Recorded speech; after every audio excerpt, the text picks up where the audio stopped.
Então, se você dorme errado, é mais ou menos tipo você querer andar com o carro com o pneu furado. Já saiu ruim.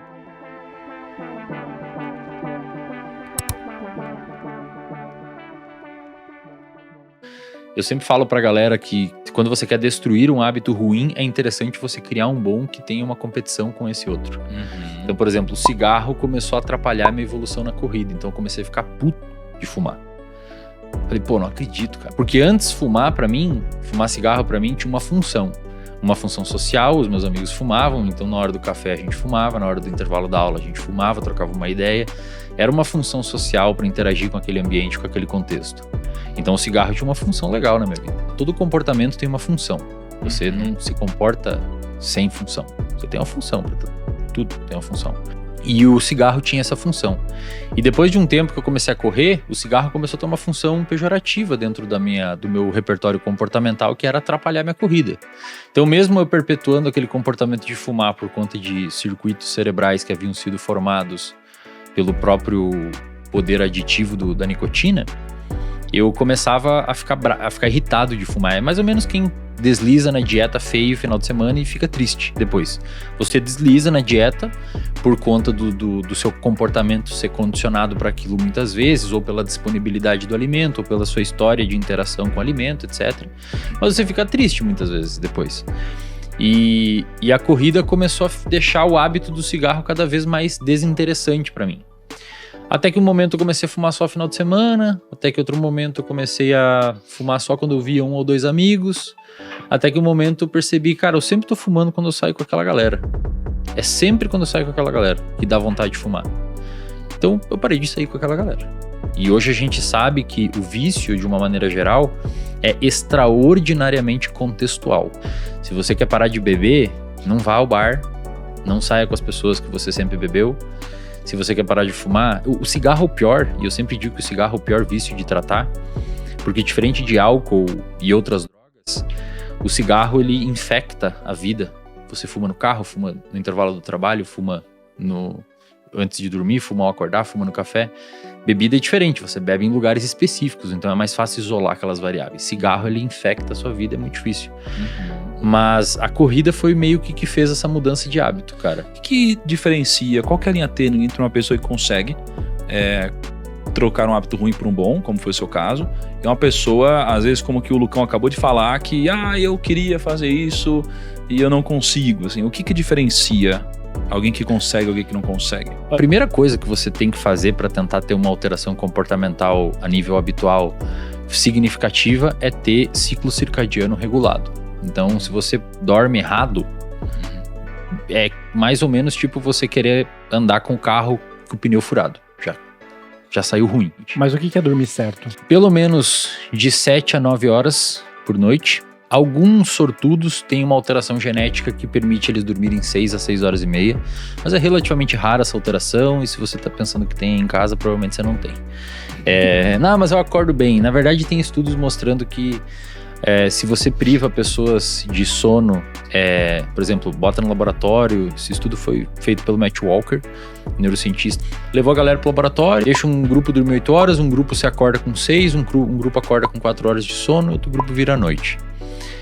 Quando você vai ver no outro dia, ou fazendo isso consecutivos dias, o grupo que dormiu 8, quando você vai aplicando sucessivos testes de função operacional do cérebro, memória verbal, linguagem, raciocínio, velocidade de processamento de informação, o grupo que dormiu 8 horas é o que vai mais rápido. Eles são cognitivamente mais afiados. O grupo que dormiu 6 é um pouco pior, o que dormiu 4 pior, e o que virou à noite é uma desgraça. E quando você aplica um teste de percepção subjetiva de cansaço, ou seja, você pergunta, Thiago, como é que você tá aí, cara, depois dessas noites dormindo 6 horas? O grupo que dormiu 6 horas responde que tá tão bem quanto o grupo que dormiu 8. Mas quando você vai mensurar objetivamente a função cognitiva, eles estão pior. Ou seja, em outras palavras, você fala, não, eu tô bem, mas quando a gente vai avaliar, você não... Entendi. Né? Então, dormir bem 7 a 9 horas por noite, pra população em geral. Mas tem exceto crianças, tá? Criança dorme mais mesmo. O ser humano não é noturno. Alguém enxerga no escuro aqui? Enxerga. A gente não é noturno. Mas não tem aquele negócio? Tipo, eu trabalho melhor de manhã. Tem os cronotipos. Tem os cronotipos. Então, o que é isso? Mais ou menos 50% é a divisão de matutino e vespertino. Matutino é tipo eu durmo 9h40 da noite e 9h40, 10 horas da noite eu durmo e acordo 5h30, 6 horas. Naturalmente, se deixar, meu cronotipo é assim. E outras pessoas são vespertinas. Tendem a dormir 10h30, 11, 11h30 e acordar 8, 8h30. Mais que isso não existe, tá? Mas eu acordo às 11, eu sou vespertino. Não, você tá errado, tá dormindo errado. Então, primeiro ponto é você ter um sono adequado, porque até onde a gente sabe, a aprendizagem, de uma maneira geral, tanto implícita quanto explícita, ou seja, as aprendizagens explícitas seria você saber onde é a capital do Brasil, o que é um CDI, essas coisas é uma aprendizagem explícita, você sabe que sabe. A aprendizagem implícita são hábitos. O hábito é uma aprendizagem, envolve uma mudança de circuito no seu cérebro para você conseguir alterar o seu comportamento. Essa mudança de circuito no cérebro, ela é sonodependente. Então a pessoa que dorme mal já vai ter mais dificuldade de mudar hábitos. Porque você, de certa forma, é como se você não tivesse o cimento muito bom para construir uma casa. Vai ser mais difícil você construir uma casa se o seu cimento for ruim. Então o sono é um pilar fundamental. O segundo ponto, e talvez mais importante, que difere as duas pessoas, quem consegue e quem não consegue mudar um hábito, é o ambiente onde essa pessoa vive, cara. Não tem como. É inegociável. Se você vive em meio a pessoas que bebe, fuma, não sei o que e tal, vai ser muito... Você pode até conseguir, tá? Não é 8 ou 80, você pode até conseguir. Mas vai ser muito menos provável você conseguir ter uma alteração significativa de hábito se você vive em meio e a um contexto de pessoas que têm aqueles hábitos ruins, do que se você viver em meio a um contexto de pessoas que nutrem outros tipos de hábitos. Então, se você quer alterar um hábito, você deveria se preocupar em andar e conviver com pessoas que tenham os hábitos que você busca. E também, né, vale ressaltar, alterar hábito é uma coisa que a gente fala como se valesse para todos os hábitos, mas hábitos, tem hábitos e hábitos. Por exemplo, tem até um estudo de uma pesquisadora que tentou quantificar quanto tempo a gente demora para formar um hábito. Tem a história dos 21 dias, não sei se vocês já ouviram, né? Que não tem. Média de 66 dias para formar um hábito, só que é uma média que varia de 14 dias a quase 300. Os hábitos são distintos nesse estudo de 66 dias, cara. Por exemplo, ela tinha o hábito da pessoa beber mais água, tinha o hábito de comer uma fruta e de fazer exercício. Tá? O que ela viu? O hábito de beber mais água foi o mais rápido a ser formado, em média, nas pessoas. Porque é mais fácil.